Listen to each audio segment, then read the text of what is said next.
अस्सलाम वालेकुम वरहमतुल्लाहि भाई।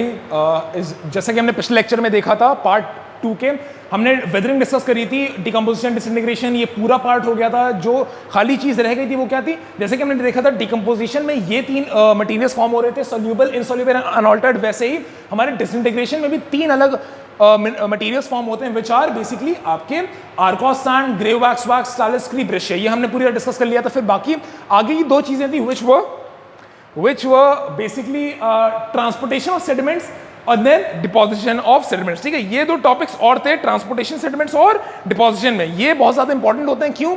On the basis of constituents of sediment. जो हमारा सेडिमेंट होता है उसकी ग्रेन साइज के ऊपर हमारा जो पहली बात तो ट्रांसपोर्टेशन जो सेडिमेंट होता है उसके प्रिंसिपल एजेंट कौन कौन होते हैं? वाटर और एयर होता है। ठीक है, वाटर एंड एयर हमारा जो on the basis of size of sediments वो कैसे होते हैं? Course, moderate, fine. हमने चीज देख ली, अगर हमारा जो कॉन्स्टिट्यूएंट है जो वो कैसा रहेगा? वो डिसइंटीग्रेटेड है। डिसइंटीग्रेटेड हो के अगर कोई प्रिंसिपल एजेंट से ट्रांसपोर्टेड हो रहा है तो वो कैसा बन जाता है? Angular unsorted. वेयर एज अगर मैं ये देखूं मॉडरेट टू फाइन देखूं, मॉडरेट और फाइन में क्या होता है? उनके मॉडरेट टू फाइन बनते कैसे? वो डिकम्पोज सेडिमेंट्स के बनते हैं बेसिकली। और मॉडरेट और फाइन उनका स्ट्रक्चर कैसा बन जाता है? Rounded and sorted. ठीक है, तो दिस वर्ड द बेसिक आप कह सकते हैं points which were discussed in the transportation of sediments. फिर हमारा आ जाता है डिपॉजिशन ऑफ सेडिमेंट्स, जिसमें हमने डिस्कस कर लिया था कि कॉन्टिनेंटल डिपॉजिट्स होते हैं और मरीन डिपॉजिट्स होते हैं। ये बहुत ही सिंपल है यार। ये अगर ऑन द बेसिस ऑफ वो देखा जाए, क्या कहते हैं, नॉलेज की, हमारे जो भी अब सेडिमेंट्स हैं, ग्रेन साइज के ऊपर जो सेडिमेंट्स हैं वो इधर कोर्स होंगे। कोर्स का क्या मतलब है? सेडिमेंट जो हमारा है वो बड़ा है, भारी है, तो क्या है? ट्रांसपोर्टेशन जो होना है एजेंसी से ऑफ वाटर एंड एयर वो नहीं हो पाएगा। तो जो सेडिमेंट है वो वहीं का वहीं रह जाएगा। And what will end up making is residual deposits as we have discussed in the previous lecture. ठीक है, और ये किसका होता है? कोर्स मटेरियल का होता है। ऑन द सेम हैंड अगर हमारा जो ग्रेन साइज है वो कैसा है? वो है मॉडरेट, वो है फाइन। ठीक है, तो इसका क्या मतलब है? जो हमारा कॉन्स्टिट्यूएंट है, मिनरल का साइज है, सेडिमेंट का साइज है, वो कैसा है? छोटा है, हल्का है। तो जो हमारे ट्रांसपोर्टिंग एजेंसीज होंगी वो आसानी से उसको ट्रांसपोर्ट कर पाएंगे, such as water and air, और फिर वो क्या बना लेगा? Transported deposits. ठीक है, तो ट्रांसपोर्टेड डिपॉजिट्स में कौन से आते हैं? मिड हमारे फाइन और मिड ग्रेन साइज के सेडिमेंट्स। ठीक है, जो अब हमें यार फाइनली ये तो पूरा L1 ऑफ पार्ट 1 पार्ट 2 का था। आज जो हमें L2 में वो करना है, कवर करना है, that would be the classification of sedimentary rock. हमने इतना देख लिया क्लासिफिकेशन क्या हो रहा है, और सबसे ब्रॉडेस्ट क्लासिफिकेशन क्या है? On the basis of transportation and deposition, and then on the basis of type of rock. ठीक है, further sub classifications are made on the basis of transportation and deposition. The further two sub classifications are हमारा residual deposit जो कि हमने देख लिया course material से बनता है, and then the transported deposits जो कि हमने देख लिया जो मिड या फाइन ग्रेन साइज से बनता है। उसके बाद हमारे दो इसके इवन रेसिडुअल डिपॉजिट्स में इवन सब क्लासिफिकेशंस आ जाती हैं, which are the first is insoluble materials and the second word is unaltered minerals। ठीक है, यहां से यार क्लासिफिकेशन ऑफ सेडिमेंट्री रॉक हमें आगे बढ़ाना है, लेकिन इससे पहले एकदम जनरल थोड़ी सी चीज डिस्कस कर ली जाए यार बहुत तेजी से, जो आती है। हमने पिछली बार क्लास में देखा था कि कैसे the first product which is formed by the processes of and the sub processes of decomposition disintegration is regulate. हमने क्या देखा था? इसके कंप्लीट प्रोसेस से क्या बनता है? वो बनता है रेगुलेट। ये पिछले इसमें डिस्कस कर रही थी। और the first person who coined in the term who coined in the term regolith was EW was Merrill. सबसे पहले किसने वो करी थी? ये टर्म कॉइंड करा था रेगुलेट वाला मेरिल ने। और फिर फर्दर इसको और वो डेवलप और इसका आगे की डेफिनेशन किसने दी थी? Chamberlain and Salisbury. In the very same way classification of sedimentary rocks जो कि मोस्ट यूज्ड और मोस्ट आप कह सकते हैं जो हमारे दी हुई है, हमारे इसमें और एक और वर्ड रहता है, the present classification which is most acceptable, most used and most acceptable classification of sedimentary rock is given by none other than E.W. Spencer। E.W. Spencer। जैसा कि हमारा रेगुलेट टर्म किसने दिया था और पहली डेफिनेशन किसने दी थी? मेरिल ने। उसके बाद चेम्बरलेन एंड साल्सबरी ने दी थी। इन the very same way the classification of sedimentary rocks was given by E.W. Spencer। Now, according to E.W. Spencer, classification of sedimentary rocks will take place in 4 different ways। 4 different तरीके कौन से होते हैं जिसके basis में हम classify करते हैं सेडिमेंट्री रॉक को? The first one is none other than the origin and formation of sedimentary rock। पहला हमारा जो वो रहता है basis of classification according to EW Spencer, वो होता है origin and formation of sediment rock की। भाई ओरिजिन फॉर्मेशन सेडिमेंट्स का कैसा है? अगर ओरिजिन कोर्स है, कोर्स का मतलब है भारी है, वो ज्यादा जल्दी ट्रांसपोर्ट नहीं होगा, तो क्या बना लेगा? Residual deposits. अगर जो हमारा वो है मिनरल साइज है वो कैसा है? मीडियम फाइन है, तो वो क्या बना लेगा? Transported deposits. तो वैसे ही हम जो अभी कवर करने जा रहे हैं, it would completely be focused on origin and और फॉर्मेशन ऑफ सेडिमेंट्री रॉक, ठीक है? अरे origin and formation of sediments, sorry rock कहां से आ रहा है? रॉक तो बनेगा ना, sediments. Origin and formation of sediments. Second one is would be the mineralogical characteristics. Second one क्या है? Mineralogical characteristics. ये आगे की चीज है, जैसे कि मैं बताता हूं, कोई भी अगर हम टॉपिक पढ़ रहे हैं, बीट यूनिट 1, 2, 3 विच इज हम सेडिमेंट्री रॉक पढ़ रहे हैं, चाहे इग्नियस रॉक पढ़ रहे हैं, चाहे मेटामॉर्फिक रॉक पढ़ रहे हैं, तीनों में 5 बेसिक मेन आप कह सकते हैं वो रहते हैं, हेडिंग से होती हैं या चीजें पढ़ने के लिए होती हैं, which are very first one is introduction origin, the second one is classification, third one is mineralogical characteristics, fourth one is textural characteristics and the fifth one is structural characteristics. तो ये 5 होती हैं, ओरिजिन, क्लासिफिकेशन, उसका क्या कहते हैं mineralogical structure, उसका textural structure and then finally उसका स्ट्रक्चरल पेक्यूलैरिटीज, ठीक है? तो वैसे ही हमने पहले, अभी हम क्या फोकस करने वाले हैं? ओरिजिन फॉर्मेशन ऑफ सेडिमेंट्स में। फिर हम क्या देखेंगे? Mineralogical characteristics of sediments. Mineralogical characteristics देखेंगे हम सेडिमेंट्स का। तीसरा बेसिस क्या है? क्लासिफिकेशन ऑफ सेडिमेंट्री रॉक का। मिनरलॉजिकल हो गया, फिर क्या हो जाएगा? Textural characteristics. कैसे आ जाएंगे? Textural characteristics of sedimentary sediments, ठीक है? सुनाने क्यों बार बार सेडिमेंट्री रॉक बोल रहा हूं, ठीक है? ये क्लासिफिकेशन है, ये जो 4 पॉइंट्स है ना, इसके बेसिस पे हम क्लासिफाई करते हैं सेडिमेंट्री रॉक को, ठीक है? तो हमारी चौथी क्या हो जाएगी? चौथी हो जाएगी हमारी एंड में ओरिजिन फॉर्मेशन हो गया हमारा, फिर एमसी विच इज एमसी, हमारा मिनरलॉजिकल कैरेक्टरिस्टिक्स हो गया, फिर हमारा TC which would be textural characteristics हो गया, the final and the fourth one would be structural peculiarities. Structure के basis, basically on the basis of structure of sedimentary rock, ठीक है? तो भाई ये थोड़ा सा एक वो रहता है, आप कह सकते हैं ये बेसिस रहता है क्लासिफिकेशन ऑफ सेडिमेंट रॉक का, कि भाई किसने दी किसने? ईडब्ल्यू स्पेंसर ने 4 बेसिक सेडिमेंट्स के वो क्या बताए, तो ये 4 हो गए। ये एकदम स्टार्टिंग के लिए बेसिकली हो गया, ठीक है? हमें पता है जो वो रहते हैं सेडिमेंट्स के प्रिंसिपल एजेंट्स रहते हैं, वो कौन से होते हैं? Water and air. अब हम आते हैं भाई फाइनली हमारे रेसिडुअल डिपॉजिट्स में। रेसिडुअल डिपॉजिट्स जैसे कि हमें पता है कैसे फॉर्म होते हैं?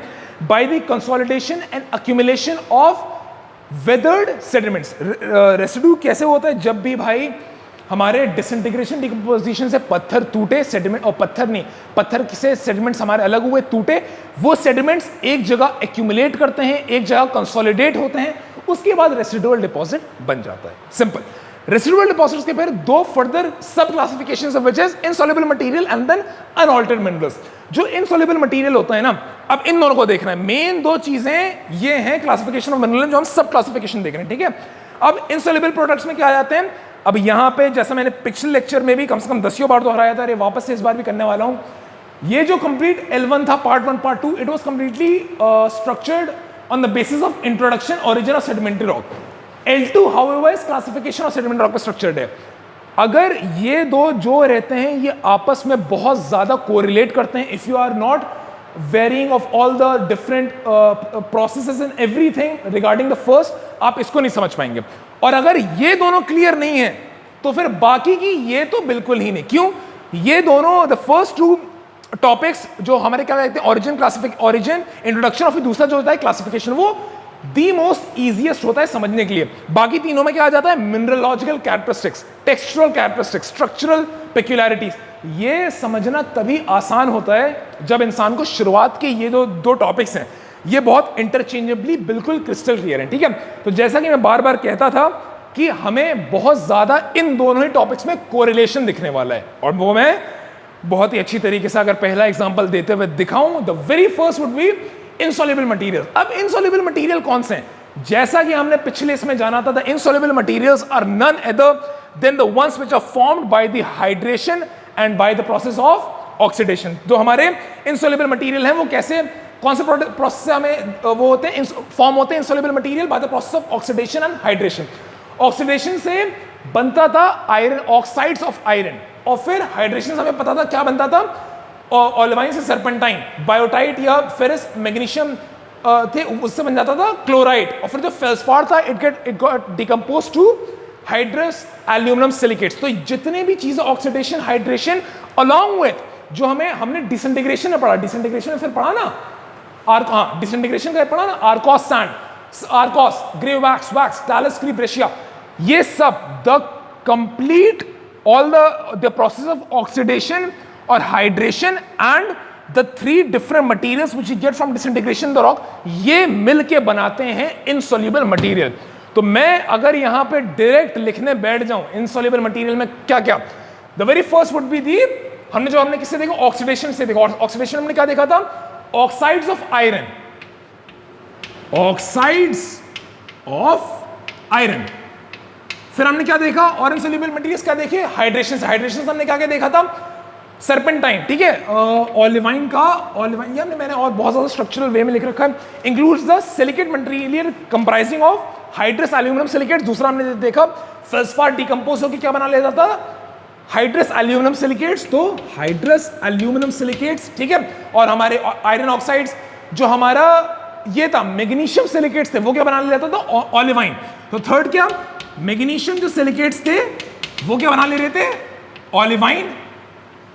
क्या बोल रहा हूं, नहीं, मैग्नीशियम सिलिकेट्स कंस्टिट्यूटिंग ऑफ ये ओलेवाइन चेंजेस टू सरपेंटाइन। जो ओलेवाइन होता था, जो मैग्नीशियम सिलिकेट है, वो किसमें वो हो जाता था, चेंज हो जाता था सरपेंटाइन में। तो ये गलत हो गया थोड़ा सा, इसीलिए नोट्स लेके बैठे जाते हैं।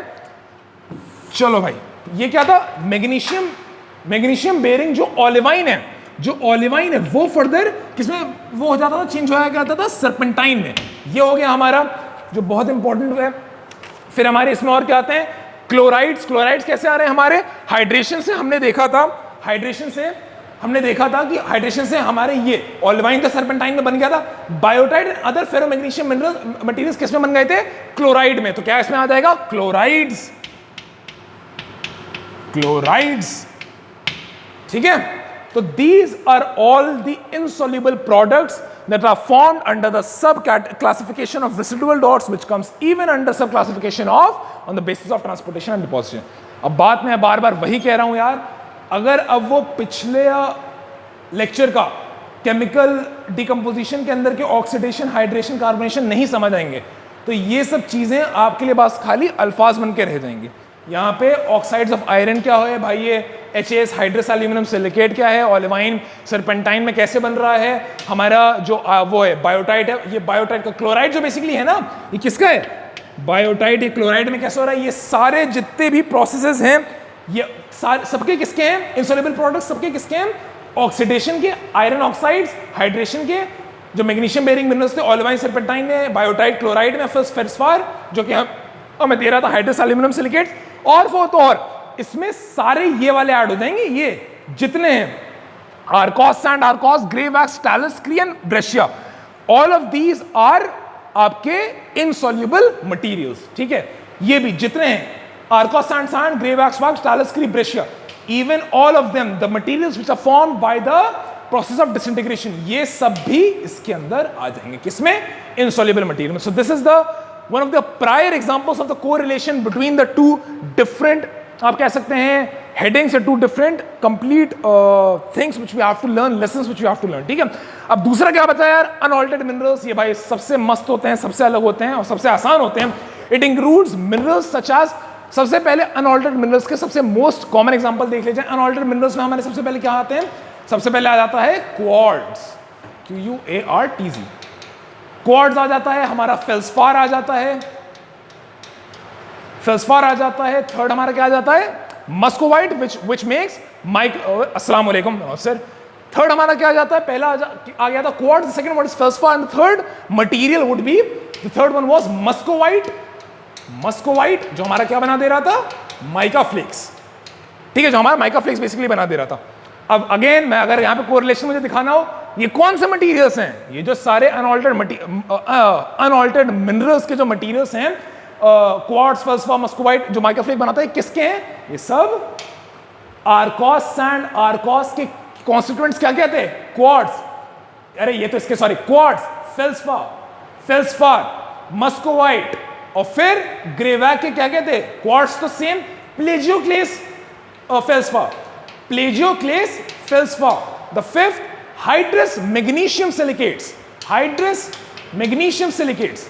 तो अगर भाई अब आपने डिसइंटीग्रेशन में arkose and arkose greywackes wackes से कंस्टिट्यूट्स ही नहीं पता होंगे कि क्वार्ट्स हैं, फेल्सपार हैं, मस्कोवाइट है, प्लेजियोक्लेस फेल्सपार है, हाइड्रस एल्यूमिनियम मैग्नीशियम सिलिकेट्स हैं, तो फिर अनऑल्टर्ड मिनरल्स गया तेल लेने। ठीक है, तो this is again then a very prior example of the correlation between the two topics. Yet again ऐसे ही ये पूरा लेक्चर ऐसे होने वाला है, इसके कोरिलेशन होने वाला है, इससे प्रायरली पता चलेगा कि जो दो टॉपिक्स हैं इन दोनों में कितने ज्यादा जो बेसिकली टॉपिक्स हैं वो आपस में क्रॉस रोड, आपस में मिलते हैं और आपस में बेसिकली इंटरसेप्टेबल होते हैं। ठीक है, अनऑल्टर्ड मिनरल्स के इंट्रोड्यूस रेट ड्यूरेबल कांस्टेंट्स ज़ाइक्रोम। हाँ, फिर इसमें जाके यार अलग से हमारे ये आ जाते हैं अनऑल्टर्ड मिनरल्स में which are even more rare durable and resistant minerals such as zircon, zircon, tourmaline, टूरमैलिन।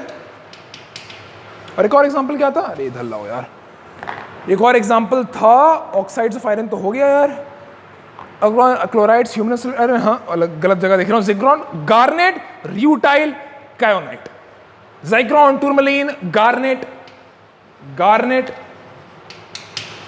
Cryolite, cryolite and finally final example would be क्या है, रूटाइल, रूटाइल। तो भाई ये तो पता चल रहे होंगे, ये तो उससे ये सारे जितने भी हमने रेसिडुअल डिपॉजिट्स के इनसॉल्युबल मटेरियल्स में ये देखिए, ऑक्साइड्स ऑफ आयरन हो गया, हाइड्रस एल्यूमिनियम सिलिकेट्स और olivine decomposed into serpentine and chlorides which are basically found by the oxides of iron. ठीक है, ये सब तो पता चल गए उससे आपके ऑक्सीडेशन हाइड्रेशन से। ठीक है, फिर हमने ऑल ऑल्टर्ड मिनरल्स में देखा quartz feldspar, muscovite, plagioclase feldspar and hydrous magnesium silicate, जो कि हमें किसमें पता चल गए, by the three basic materials which are formed by the process of disintegration. फिर अब बात आती है ये कौन से मिनरल्स हैं, ये भी सेम ही अनऑल्टर्ड मिनरल्स हैं। अनऑल्टर्ड मिनरल्स होते क्या होते हैं, वो मिनरल्स जो बेसिकली केमिकली सिंपलर हैं, बहुत ज्यादा रेजिस्ट करते हैं जितने भी हमारे केमिकल रिएक्शंस या फिजिकल मैकेनिकल रिएक्शंस होते हैं, and the examples of them would be zircon, tourmaline, garnet, cryolite and rutile. तो this is all about the subclassifications of insoluble material and unaltered materials which comes under residual deposits, which comes under the basis of transportation and deposition.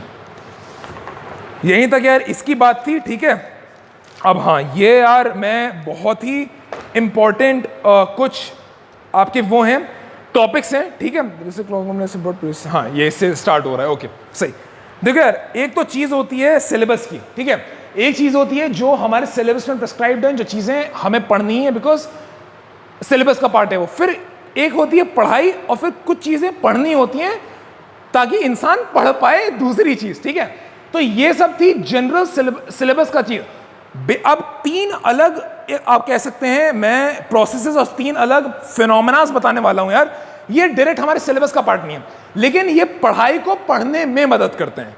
ठीक है, तो अब ये तीन चीजें क्या हैं यहां पे यार, एक क्लासिफिकेशन बनाना चाहूंगा मैं। अब चलो बात आती है यार, सबसे पहले तो इसका बेसिक बहुत अच्छा ये रखा गया है। हमें क्या पता है, हमें दो चीजें पता है कि जो हमारे on the basis of grain of size क्या मटीरियल्स कैसे होते हैं, सेटलमेंट्स कैसे होते हैं, कोर्स, मॉडरेट, फाइन। मैं कोर्स मटेरियल को लेता हूं। कोर्स मटेरियल किसके हो जाएंगे, द आपके example of conglomerate and Brescia. जो मैं कोर्स मटेरियल का एग्जांपल ले रहा हूं disintegration of conglomerate and Brescia. जब हम डिसइंटीग्रेशन कॉन्ग्लोमेरेट और ब्रेशिया कराएंगे तो हमें क्या मिलेगा, जो मैं बार बार कह रहा हूं कोर्स मटेरियल। कोर्स मटेरियल कैसा होता है, बड़ा होता है साइज में, ग्रेन साइज बड़ा होता है, भारी होते हैं। ठीक है,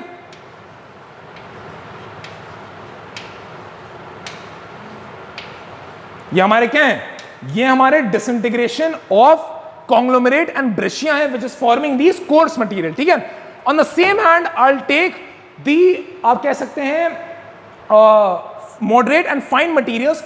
मॉडरेट एंड फाइन मटेरियल्स को मैं लेता हूं अब इनके बीच में। ठीक है, हमारे इसके ये कोर्स मटेरियल हो गए, अब हमारे मॉडरेट टू फाइन मटेरियल्स होंगे इनके बीच में। ठीक है, तो भाई सबसे पहली जो चीज निकल के आती है, जो एक प्रोसेस है basically, the very first one would B, the very first one is called matrix,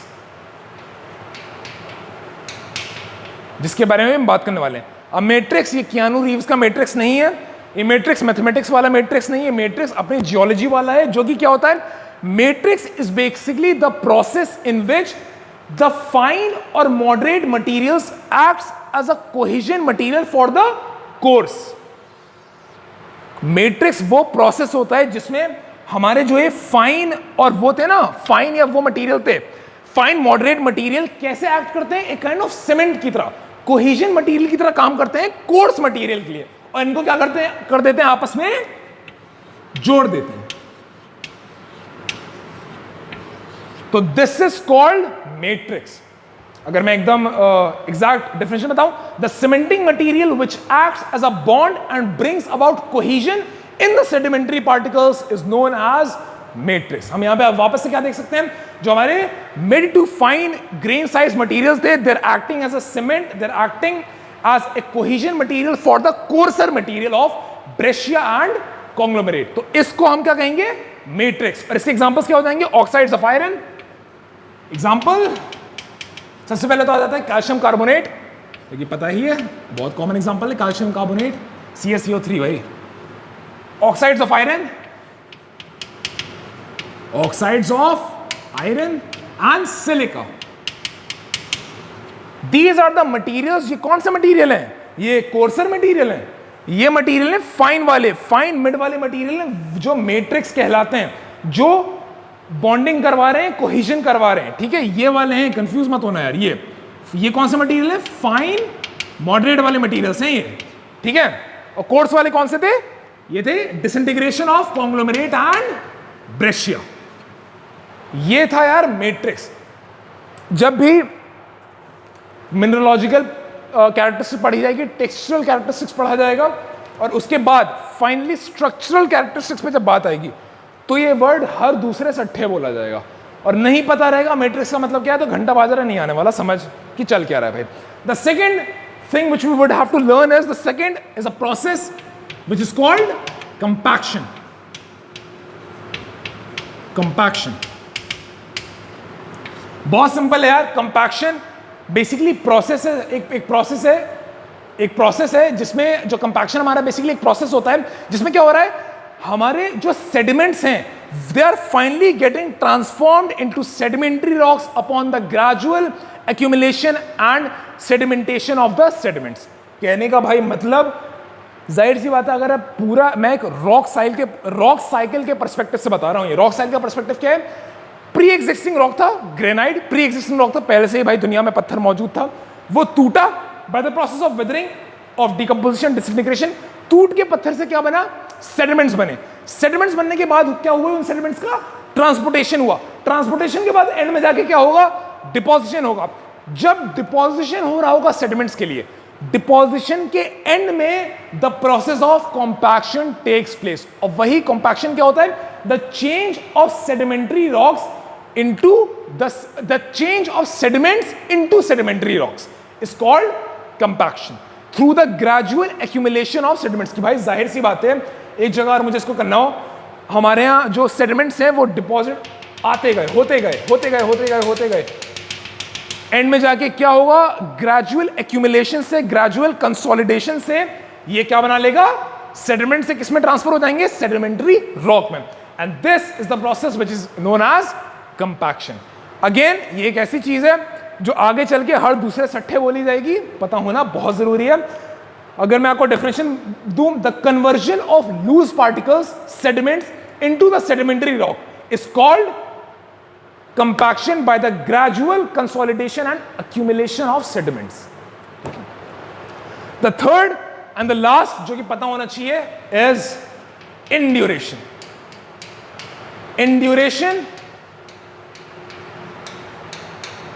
induration slash welding, ठीक है।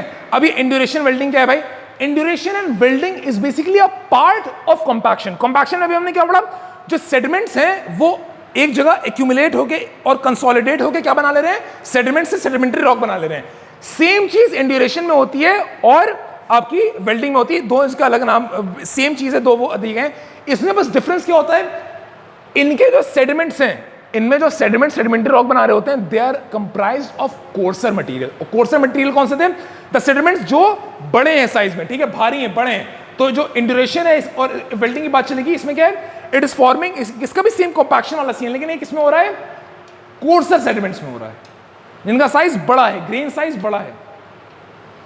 अब इसमें बस फर्क क्या हो जाता है? कॉम्पैक्शन में बेसिकली फर्क क्या है? इसमें भाई फर्क बेसिकली आ जाता है इंड्यूरेशन और कॉम्पैक्शन में, जब एक स्पेसिफिक जगह कोर्सर मटेरियल आपस में ऐसे अक्यूमुलेट होते रहेंगे, कंसोलिडेट होते रहेंगे, तो ये आपस में through the means of mechanical and physical consolidation नहीं जुड़ते हैं, ये जुड़ते हैं by the peer pressure of the underlying column of sediments. बहुत ही भारी भरकम चीजें बोल दी गई हैं। मतलब क्या है भाई इसका? भाई मेरे पास एक कोर्सर मटेरियल थे, ठीक है, ये जानो पहले कॉम्पैक्शन जो हुआ था, कॉम्पैक्शन कैसे हुआ था? कॉम्पैक्शन हुआ था सबसे पहले जो सेडिमेंट्स थे, छोटे थे, फाइन थे, उनका ग्रेजुअल एक्यूमुलेशन, ग्रेजुअल कंसोलिडेशन होता रहा, आपस में आते रहे, जुड़ते गए, सेडिमेंट्स फिर किसमें बन गए? सेडिमेंट्री रॉक में। वेयर एज कंपैक्शन में इस बार सेडिमेंट्स कैसे हैं? इस बार सेडिमेंट्स कोर्सर हैं। कोर्सर सेडिमेंट्स के साथ क्या होता है? ये कंसोलिडेशन से नहीं जुड़ते। ऐसा नहीं कि बस तुम इनको इकट्ठा कर, भाई जाहिर सी बात है, तुम ऐसा करो, हम जो सैंड सिल्ट लेते हैं, ठीक है, उसको एक जगह फेंक दिया, वो आपस में रेडली एकदम जुड़ जाता है, कंबाइन हो जाता है, स्पेशली क्ले जो होता है। लेकिन वहीं पे अब मैं पेबल्स लाऊं, वहीं पे मैं कंकड़ लाऊं, उनको मैं एक जगह कितना ही करता रहूं, वो कभी भी कंसोलिडेट नहीं होंगे। तो कंपैक्शन में सेडिमेंट्री रॉक बनते हैं through the process of consolidation, whereas हमारा इंड्यूरेशन वेल्डिंग में कोर्सर मटेरियल बनते हैं थ्रू द प्रोसेस नहीं, इसमें बनते हैं through the very underlying pressure of above sediments. मैं ये करता गया, बढ़ाता गया, ये बढ़ते रहेंगे, मैं क्या बढ़ाता गया, ये थ्रू नेचुरल मीन्स आते गए, डिपॉजिट होते रहे। फिर क्या होगा ना, एक वक्त ऐसा आएगा, इतना ज्यादा प्रेशर बिल्ड हो जाएगा इन बॉटम के सेडिमेंट्स में कि ये खुद ब खुद जुड़ जाएंगे। तो कंपैक्शन में हमने देखा था कि वो भाई किससे हो रहा था? कंसोलिडेशन से। पर इंड्यूरेशन ऑफ वेल्डिंग में किससे हो रहा है? प्रेशर से, ठीक है। और ये प्रेशर आ कहां से रहा है? ऊपर के सेडिमेंट्स में, ठीक है। तो यार ये तीसरी चीज। और फिर हम ये एक बात, ये बहुत जरूरी इंपॉर्टेंट है कि यार इंड्यूरेशन है, वेल्डिंग क्यों कहा जा रहा है? वेल्डिंग इसका है, it is called welding because the particles appears to be welded together. जब इसको मतलब माइक्रोस्कोप और अलग उसमें हम देखते हैं तो ये कैसे होता है? ऐसा लगता है जैसे दो जो पार्टिकल्स हैं, the bottom sediments which got together by the very pressure of the above sediments, और फिर ऊपर के सेडिमेंट्स जो होते हैं, इसको हम जब देखते हैं तो ये जो फाइन लाइन है ना, ये ऐसा लगता है कि ये वेल्डेड टुगेदर है। तो इसीलिए हम इसको कह देते हैं इंड्यूरेशन, इसको हम कह देते हैं welding. These are the three, आप कह सकते हैं वो चीजें जो पढ़नी जरूरी नहीं है, पढ़ने के लिए पढ़ना जरूरी है, ठीक है। आगे चल के जब मिनरलॉजिकल इसकी बात होगी, बार बार कह रहा हूं, मिनरलॉजिकल कैरेक्टरिस्टिक्स की बात करेंगे, टेक्सचुअल कैरेक्टरिस्टिक्स की बात करेंगे, एंड स्पेशली स्ट्रक्चर की बात करेंगे, तो भाई ये अंधाधुन इस्तेमाल हो रहा होगा, ठीक है। तो उस वक्त पता होना चाहिए, वरना समझ नहीं आने का है। चलो यार, finally let's move on to the very last topic या last topics of the lecture 2, which is the classification of, आप कह सकते हैं, sedimentary rock।